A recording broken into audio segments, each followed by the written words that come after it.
it wasn't getting me nowhere. And it clicked. It literally clicked. I could make as much money as anybody that was out on the corner without risking my life. And I started to build a portfolio. By that time, I found people like Nipsey Hussle, who not only spoke in his interviews, but he rapped about financial literacy. Nipsey is a big part of like my influence and really diving into it. That's why I do pay homage to Earn Your Legion, all of them, because they were a part of my journey.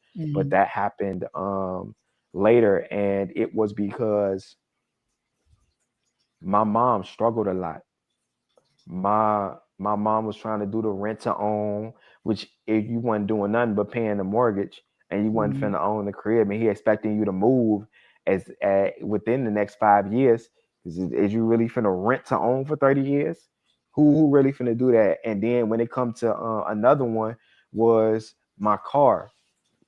I remember this. My pops actually took me, but I figured out what I thought was a social norm, and I could say this was a Mm-hmm. cultural norm, even when it comes to the mismanagement of that and the loan, right? So I go in, I'm moving out. This is it's a transition. So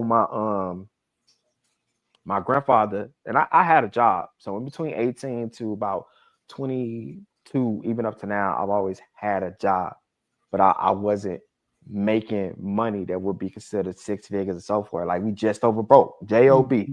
just over broke. Um, and I sold my Pontiac because again, I was picking up on these just financial tidbits and like I'm not gonna make these same decisions my OG made. Signing your car, doing a co-sign, messing up your credit. Now you need help doing. Mm-hmm. I I I paid attention and I was aware enough to not do the things that either my parent did or a family member did, and I was like, no, don't do that. Now this goes back to the car thing. My I sold. I'm gonna break it down to you. My granddaddy was like, you got to get off your you gotta get off your ass. Excuse me, y'all. But that he came in the room, he kicked the door. Hey, even though I was working, he just felt like I know my grandson, and I think about this now. I know my grandson can be better than that and do better than that. I'm gonna push him on out into the world. At first, I was hurt. Now I understand it. So he like, no, you need to go ahead and get your own place. I was like, wait a minute, I pay for bills, pay for groceries. I'm adulting. Like, what you mean? He's like, no, but I want you to. And he said it in his own little way. So I sold my Pontiac that he gave me. I sold the Pontiac. I used the money from the Pontiac to pay for my security deposit to move out. But at that point, I still got my job, so I need another car. Now I'm like, all right, I'm finna go do this. This a hood thing for real. When I got that other car, I said, I'm getting me an Impala, sonny. If I'm finna go get another car, I'm getting an Impala. Nobody finna tell me nothing. Like that was the you getting somewhere car in the hood. I had a 2010 Impala champagne interior leather seats. And I remember sitting in the chair with the dealer, and I had the money for my car, which wasn't a lot. I just knew I could use this portion of it as a down payment. And the first Mm-hmm. thing I said was, I need the lowest payment. Now at the time, and my pops was with me, but I understand that we are culturally taught this, I believe. Now other people may think like this. It may just be, a lack of information on the best way to buy a car. But I knew that Mm-hmm. like this is just what everybody, yeah, you tell them you want the lowest payment and they're gonna give you a term. And that's all I was told. Nobody was in that deep in the financial literacy realm to be like, no, you should go this route and get this term because the average time you finna spend in a car might be anywhere from 3 to 5 years. But after that, you ready to move on. Like Mm-hmm. it's very rare that you're gonna keep a car. I wasn't thinking like that at the time. I wanted an Impala shorty. I'm gonna come out here flex. Like this is what it's gonna be. So I said, yeah, here you go. Here go the down payment. Give me the lowest term to make it the lowest monthly payment. But they gave me a 7-year term, and I paid twice as much as that car was worth by the time I looked up to try to refinance it. And even though I was eligible, it's now I'm gonna really give y'all some jewels because these things was impacting me. You know what I'm saying? It was just trying to make it, trying to pay my rent, like all these things. I went to the bank. I tried to refinance it, and I was eligible. They like, yeah, your car 7 years younger, you can refinance. I went to the bank. They was like, no, we ain't gonna do it. I'm like, why not? Like it said in black and white, if it's 7 years and younger. So that lets me know that they didn't feel there was no equity into the car. You feel me? So now I gotta figure out, consolidate this whole thing, and now the car that was worth 10 because of the interest on this car from this 7 year long, it's 10 on top of that. So this car ain't even worth that, and I'm paying 20 bands for it. Yeah. Yeah, So and that's definitely a under a understatement. I don't know. I ain't even gonna say it's a hood thing. It's just a thing of taking advantage of people who either don't know better or just in a financial position that they have to sign up for things like that. And because I had a friend of mine who signed up twice, and I ain't gonna mention the car dealership that she went to, but they got her twice. You know what I mean? With these bogus, they make it sound good when you sign up for it. But again, they're like, oh yeah, we'll give you the cheapest, the cheapest note that you want.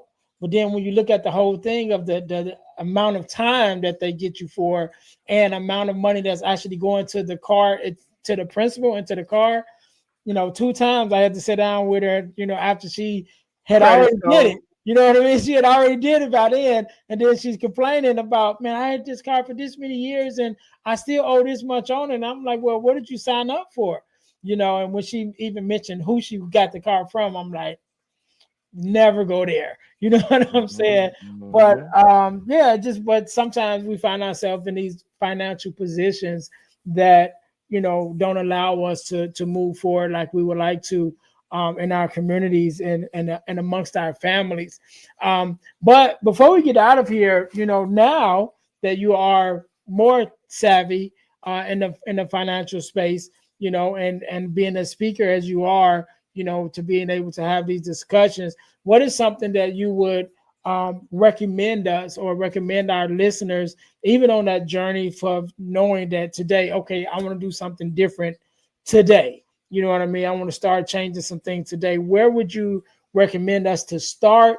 And what maybe like one or two tips that you could probably give us in order to start moving in a positive direction financially? Uh, First and foremost, write down your budget from where you are. Don't be ashamed of where you're starting, but start the budget from where you are and think about where you want to be in the next 5 years. One method that is really common is the snowball method when it comes to paying down, if you have credit card bills or late bills or anything like that. Another thing would be look into avenues like the stock market or real estate, and really set that plan in motion. If you are an entrepreneur, you want to start a business on, start building your personal credit. Go to your bank. Even though your bank may not have all the answers, they have some in regards of getting you a secure credit card to build your credit card profile. Um, Another thing, and probably the most critical thing I would say for the youth, for real, um,